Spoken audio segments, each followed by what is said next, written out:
in modern medicine and modern science, there's a tendency to identify consciousness, mind, and brain, make mind a function of the brain, consciousness a function of the mind, and to treat them chemically and to alter them chemically.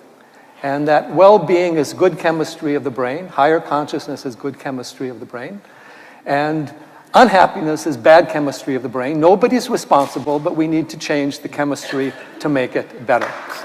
Now, in the yogic thought, brain, mind, and consciousness are three different things, but they're related at a certain level. So my question to Sadhguruji is the nature of brain, mind, and consciousness, how we can use the brain and mind in the proper way without getting stuck in them, and a model of healing that is based on more consciousness than brain chemistry. In the yogic sciences, there is no such thing as brain. Brain is just body. Like there is a heart, like there's a liver, there is a brain, it's just body. I think this overly exaggerated sense of what is brain is coming because, as I mentioned it in the morning hour here, our education systems have become purely intellectual. We think intellect is everything. Let me… I will try to say it in a very brief way. When you say something very complex in a brief way, there will be holes in it. Please pick the holes if you find them, otherwise I'm okay. In the yogic system, we are looking at the human mind as 16 parts. These 16 parts are in 4 categories. The first one is buddhi. Buddhi means the intellect. Intellect, I'm asking you, do you want your intellect sharp or blunt? All of you must choose, I'm going to bless you. You want it sharp. So intellect is essentially like a knife. You use a knife to cut things open. This is the nature of the intellect. Whatever you give it, it will dissect. The entire modern science is coming out of human intellect. So everything is by dissection. If you give this flower to the scientist, they will rip it open and see. If you rip it open and see, yes, of course, there are many facts you will know about the flower, only thing is you won't have the flower after that.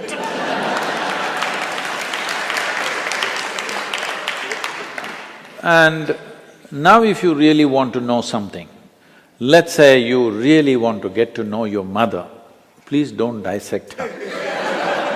That's not the way it works.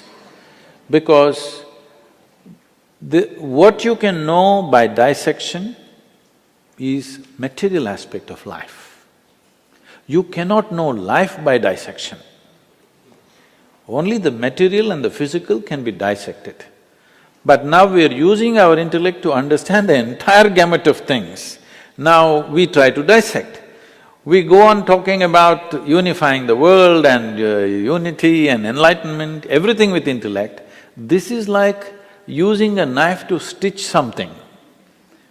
If you stitch something with a knife, you leave it in tatters. So you are seeing this, the more knowledge you gather about something, the more misunderstanding and further away from truth we are becoming, not because information is bad, because we are trying to stitch with a knife. So intellect is like a knife, it must be sharp, it is a survival instrument.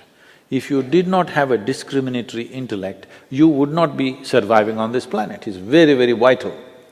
But survival is all that it can do. But intellect cannot function unless there is a certain volume of memory. If you wipe out all your memory, it doesn't matter whatever your IQ is right now, if you take off all your memory, you will suddenly look stupid. You may be still intelligent, but you look stupid. This always happens in India. People are putting rural children and urban children together and testing them. Just because of the volume of information that the urban child has, he looks smart.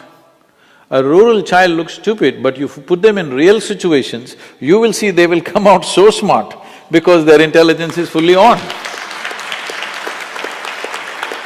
So, intellect looks smart only when you back it up with lot of information, and hence you see information technology and everybody is mad about information. They're not looking into their phones simply for waste of time, because only with all that bits and pieces of data, they look smart among their friends, in the society in which they live. It's only with data they can look smart. Without data, they can't do one thing smart. I'll just tell you an example. We have two different types of schools. One is a modern kind of school where 30% of the children coming from United States in India, and another is a completely traditional school where we teach them only yoga, classical dance, classical music, Kalaripaitu, the mother of all martial arts, Sanskrit language and English language. They don't go through any academics as such.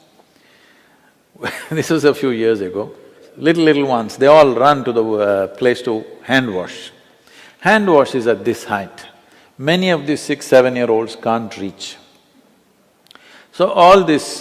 those who are going through modern education, they will go and stand there in a very civilized way, wait for a teacher or somebody to come and put a bench. They will climb on the bench and then wash. These other kids ran there, the older ones bend down, the younger ones climb on top of them, wash and run away.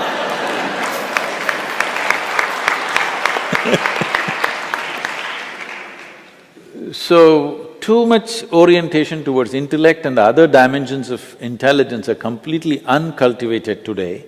So the next dimension of the mind is referred to as ahankara, which we have completely ignored. Ahankara does not mean ego as most people are beginning to think, it means identity. What are you identified with? Because intellect is essentially an instrument to protect the identity that you have taken on. If I say I'm Indian, suddenly my intellect makes me think that way, makes me willing to live and die for it. You will see just a piece of cloth, if you show, I mean a flag, people will have tears in their eyes. Just the identity. If you had put them somewhere else and shown another flag, the same thing would happen. In India, Pakistan, it's very striking because it was one nation and suddenly somebody drew a line and the entire emotion, the way it works is amazing, simply because you got identified with this or that. So intellect is an instrument which protects the identity. Identity is that instrument which allows the intellect to function in a certain way. When I say a certain way, suppose you're identified just with this, me as a person. Your intellect will do only this to protecting you all the time just doing this. Now I say, my identity is my family. Now your intellect will do everything to protect that. Or you say a community, a race or a religion or a nation. In the name of race, religion, nation, how many things we have done which are utterly idiotic and inhuman, but we do it with great pride because we are identified, because this is the nature. If we have to continue that analogy, if intellect is the knife, the hand that holds it is the identity. You tell me, in handling a knife is important that it must be sharp, but whether it becomes destructive or productive is determined by the hand that holds it, isn't it? But in today's society, in today's world, there is no cultivation of the hand at all. The smaller and smaller identities that we are creating will inevitably cause disturbance within the human being and in the world. There is no other way. Right from ancient times, in Eastern cultures, always we have been taught to have a cosmic identity, aham brahmasmi. At the age of 12, you must know aham brahmasmi, this means I am the cosmos. Without identifying with a limitless identity, no education should be given. Only after identity is fixed, then education. Because without the right kind of identity, education becomes destructive, because you have a limited identity. We can say whatever we want, but essentially all crime, all evil, all most terrible things that we do is just a question of limited identity, isn't it? This is my way, that is your way, this is my country, this is your country, this is my religion, this is your religion. This is all it is. So without cultivating the identity, we are sharpening the knife. We have an unsteady hand, but we are sharpening the knife and arming it with memory. So the next dimension of the mind is called manas, which is a silo of memory. Here there are 8 dimensions of memory. This starts from elemental memory, atomic memory, evolutionary memory, karmic memory and conscious memory, unconscious memory, articulate memory, inarticulate memory. Like this, there are many states of memory. As we already looked at this body carries the memory of everything that's happened on this planet. If we pay enough attention, we can know simply by looking at this how evolution has happened. Only 150 years ago, Charles Darwin talked about evolution by studying life on the planet. But over 15,000 years ago, Adiyogi spoke about how life evolved.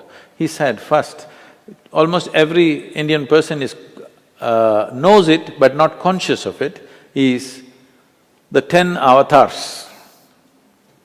You must be studying much of it. The first one is fish or water life. Next one is amphibious. Next one is a mammal. Next one is half man, half animal. Next one is a dwarfed man. Next one is a full-grown man but volatile. Next one is a peaceful man. Next one is a loving man. Next one is a meditative man. Next one is supposed to be the mystical man. This is not one-man story. This is the evolution of life on this planet.